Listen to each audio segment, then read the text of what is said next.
Good evening. My name is Shaniqua Miller. My topic is Scientology, Jeremy Perkins. I picked this topic because it deals with a religious issue that forbids patients with illnesses not to take the medication prescribed by doctors. For example, Jeremy Perkins, who was diagnosed as schizophrenic and bipolar, didn't he was forbidden to take his medicine. So in that case, one day he had an argument with his mother, and in that argument, he stabbed his mother 77 times. Now, in this case, I felt that if Jeremy Perkins was forced to take his medication, that incident wouldn't have occurred. In the issue of him being schizophrenic and bipolar, a lot of people knew that he had those issues, but did not force the issue for Jeremy to take his medication at any time or any given day.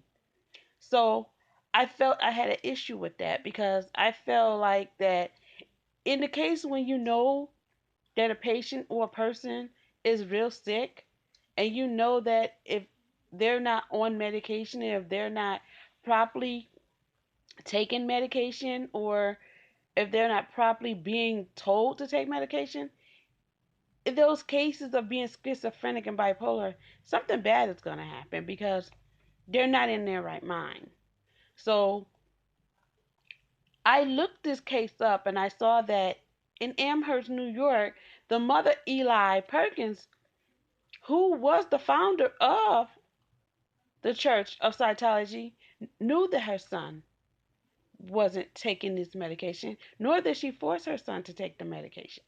Now, in the incident of this case, because he didn't take the medication was the reason why the murder was committed. If he would have took his medication as prescribed by the doctors, he that incident wouldn't have took place.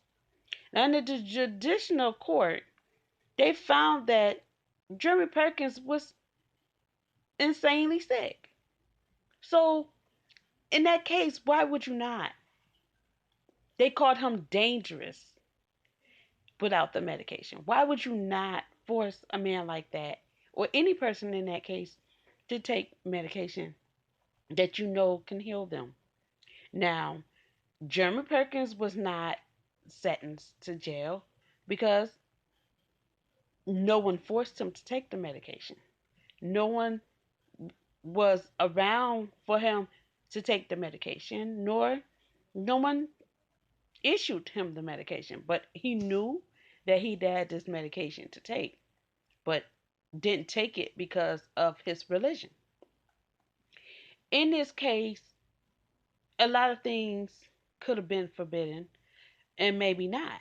But in my case, I feel it could have if Jeremy Perkins had taken his medication. The judicial system needed medical references stating that he was incoherent, or if he's not coherent, was he able to be issued the medication, or was he not able to take the medication? But in this case, he was. He just went for by the religion, and because the religion that they studied said that he didn't have to take the medication, he wasn't treated for it. Now, in this case, Jeremy Perkins is in the facility. Now he's in a mental hospital. Still, he has to take the medication because now he's being supervised. But yet, if he was supervised in his home and he was given the medication on a daily basis, his mother would still be here today. He's still being supervised. He's still being taught. But at any given day, if he be diagnosed of being a, I'll say, is not stable or unstable, he can be released from the mental hospital. So I find it was the people in the caring of Jeremy Perkins fought for him not being issued that medication. He should have been issued the medication for being schizophrenic and bipolar. That goes for any person or any patient in that case. So I still say Jeremy Perkins should have been issued that medication. And that's my conclusion. If he was issued the medication, his mother would still be here today. My references are from the Buffalo News. My references are from www.scientology.org and www.scum.edu.